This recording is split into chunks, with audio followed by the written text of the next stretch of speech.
बचपन से जब से शादी किए तो हमको नज़र में वो चरित्रहीन लग रही थी।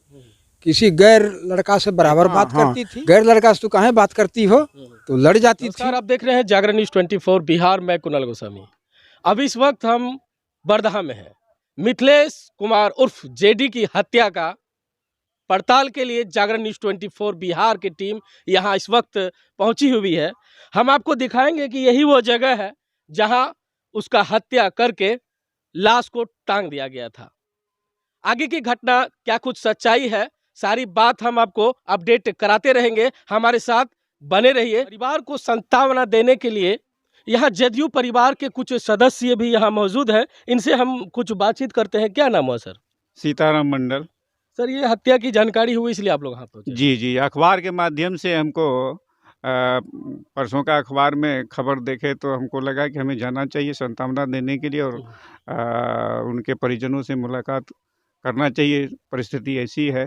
क्या कहिएगा सर, ऐसी निर्मम हत्या उनकी कर दी गई है? देखिए, ये बहुत बड़ा जघन अपराध कहिए इसको। निर्मम हत्या जिन्होंने किया है उनको कड़ी से कड़ी सजा मिलनी चाहिए। और मैं धन्यवाद भी देता हूँ यहाँ के जो थाना प्रभारी हैं कि सही पूरी तत्परता के साथ अपराधी को सही अपराधी का नाम उद्भेदन करके उनको जेल भेजा है। हम उसको धन्यवाद देते हैं और आग्रह भी करते हैं कि बाकी बचे जितने लोग हैं जिन्होंने इतना जघन अपराध किया है, जो लोग इस अपराध में संलिप्त हैं उनको अभिलंब पकड़ के जेल के अंदर बंद करें।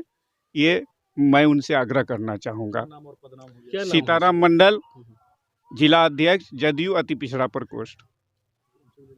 क्या नाम हुआ सर आपका? अर्जुन प्रसाद मंडल। क्या कहेंगे ये जो हत्या हुई है इस पर? बहुत दुखद बात है और हम लोग आए हुए हैं जदयू परिवार से।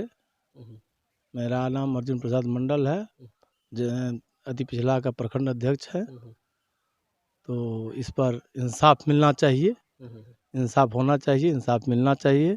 जो सही अपराधी है वो गिरफ्तार, सही अपराधी है मिलना चाहिए। क्या नाम हुआ बाबू? अंकित कुमार। क्या देखे थे आप उस दिन?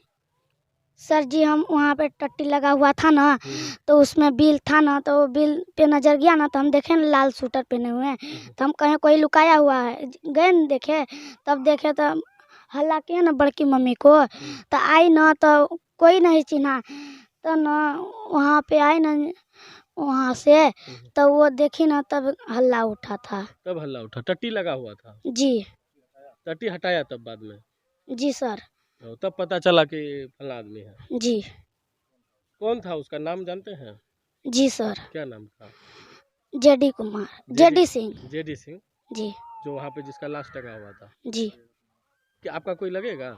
जी। कौन लगेंगे? चचा। चाचा जी लगेंगे। क्या नाम है बाबा? मेरा नाम महेंद्र सिंह चौहान है। मिथिलेश जी की जो हत्या हुई है तो कौन लगेगा आपका? हमारा भतीजा लगेगा। तो क्या लगता है, कैसे क्या हुआ मामला? ये जघन अपराध है और इसे हत्या का सीन दिखाई यहाँ पड़ा।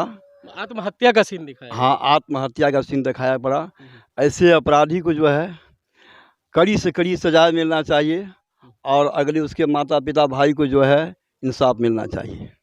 इंसाफ का गुहार आप भी लगा रहे हैं? जी हाँ, मेरा नाम महेंद्र सिंह चौहान, प्रदेश महासचिव जदयू। आपका? कंचन देवी। आपका जो भूसी घर है उसमें मिथिलेश का हत्या करके मतलब टांग दिया गया था, तो कब पता था? हम पर्व में चले गए थे, हम 2 रोज के बाद आए। जब ही आए तभी यहाँ हो हल्ला उठ गया था। आप घर में नहीं थे? नहीं थे, घर में नहीं थे। प्रसाद पहुंचाने के लिए? प्रसाद पहुंचाने गए थे। घर पर कोई न था, 1-2 बच्चा, 1 बूढ़ी बस। क्या नाम हुआ? कंचन देवी।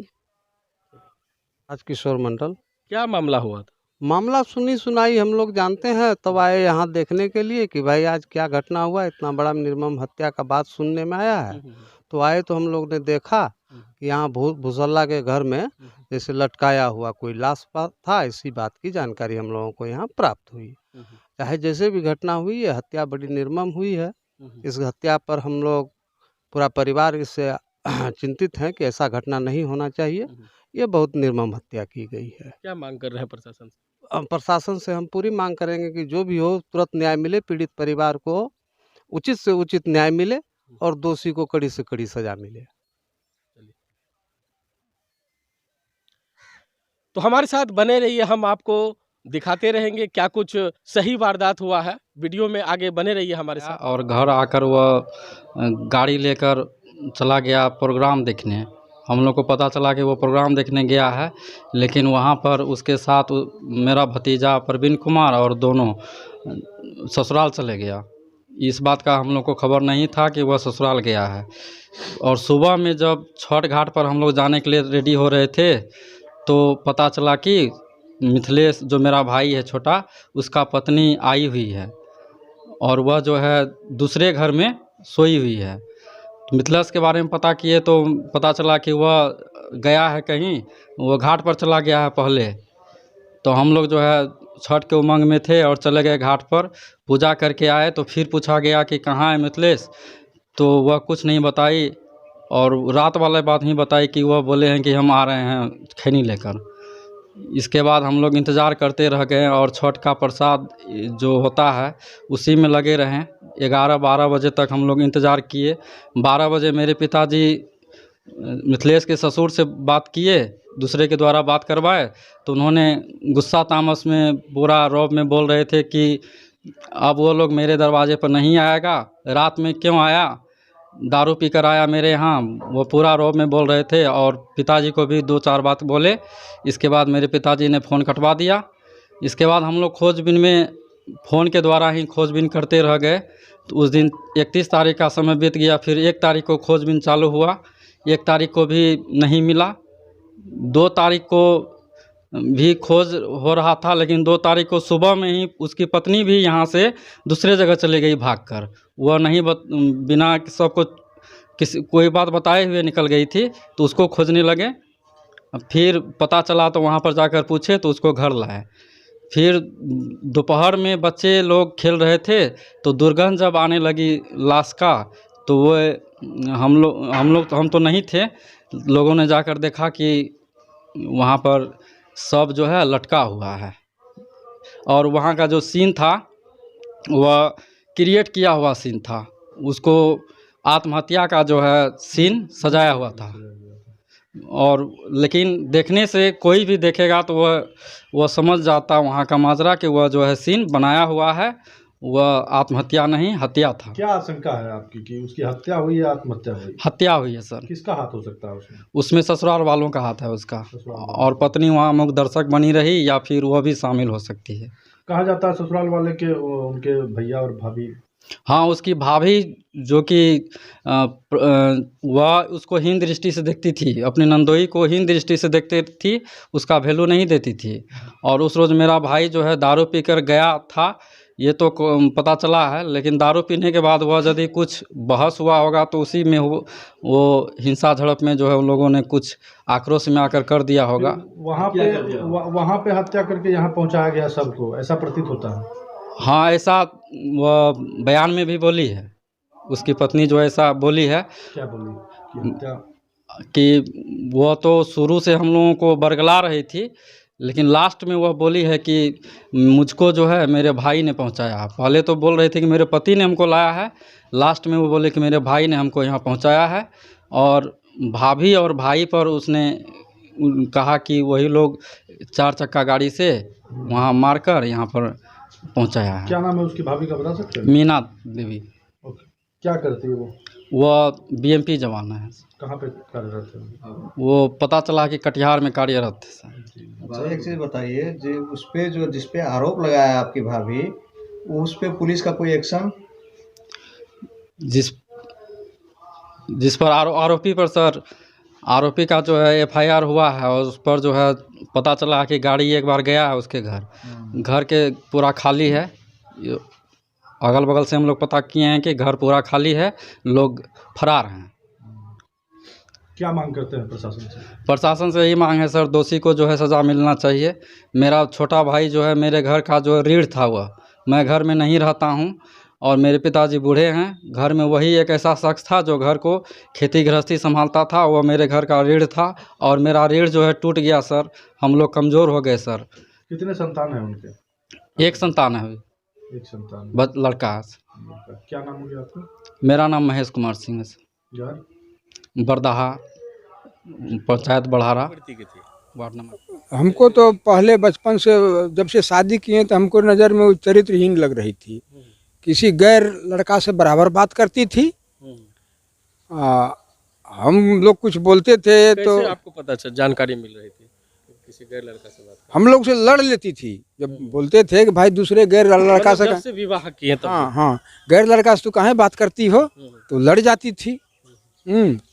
लड़ने के बाद वो मेरे बेटा मिथिलेश कुमार से वो काफ़ी लड़ना शुरू कर देती थी और तुरंत कहती थी मेरे नहरा लेके चलिए। ऐसे महीना में 2 बार भाग जाती थी नहरा। जो कहती थी वो पति करता था उसका। मतलब अपने आप को समझती थी कि हम जो बोले वही हो। हमें ना, हम भी बीच में परेशान थे। ऐसा कुछ क्या आपने देखा कि मतलब क्या मामला ऐसा हो गया कि अचानक ये सब घटना घट गया?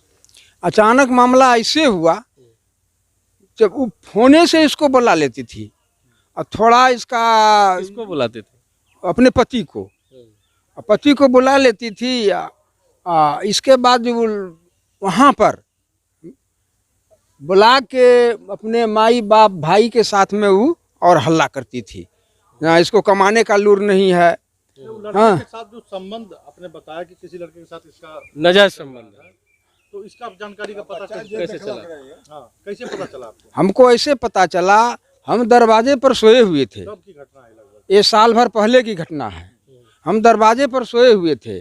मेरी पोती बड़ी जो है अभी 12-13 साल की, वो जब पोती हमारा देखी कि कौन ये लड़का है, हमारा चाचा तो चला गया है मेहमानी, ये कौन है, तो हम हल्ला किए तो हमारा मुंह दबा दिया। मतलब आपकी पोती हल्ला की? हाँ, तो मुंह दबा दिया। मुंह दबाने के बाद में बहुत लेट तक मैंने मुंह दबाया वो, तो उसका सांस गया फुल। तब तक हम लोग दौड़ के आए तो टट्टी तोड़ के भाग गया। टट्टी तोड़ के भाग गया? हाँ, साल भर पहले की घटना है। हाँ, इसके बाद 5 रोज के बाद में हम उसके नहरा गए 2 आदमी ले करके, तो हम ही को डांट फटकार शुरू कर दिया उसका बाप। इसके बाद भी कोई वाकया हुआ इस तरह का? है? 1 साल के बाद भी आपको इसके बाद वो मोबाइल जो गया है वो पकड़ के बड़ा बाबू को जो हवाले किए हैं उसका मोबाइल, उसी से वो बात करती थी। और इसके पहले दूसरा मोबाइल था। यानी साल में 2-3 साल में कई मोबाइल को तोड़ फोड़ दिया गुस्सा में। जब मिथिलेश कुमार जब उसे छीन रहा था, माने बात करती थी तो कहाँ किसी से बात करती हूँ, मोबाइल को उठा के पटक देता था, फोड़ देती थी वो। हाँ, आए दिन इस तरह का घटना होता था। हाँ, नंबर वही रहता था लेकिन। हाँ, नंबर वही रहता था। हाँ, हमें ना। अब उस रोज जब गांव में किसी पे शक आपको, या उसका मायके में किसी के साथ बात करती है, शक उसका रिलेशन में या कोई? नहीं, कहीं नहीं। आपको शक है कि? हाँ, कहूँ दूसरे जगह से अपने माई बाप के यहाँ तो जो करती थी, हाँ। लेकिन दूसरे जगह भी बात करती थी। माई बाप के पास कर रही थी तो हम जान रहे हैं कि भाई माई बाप के पास करती है।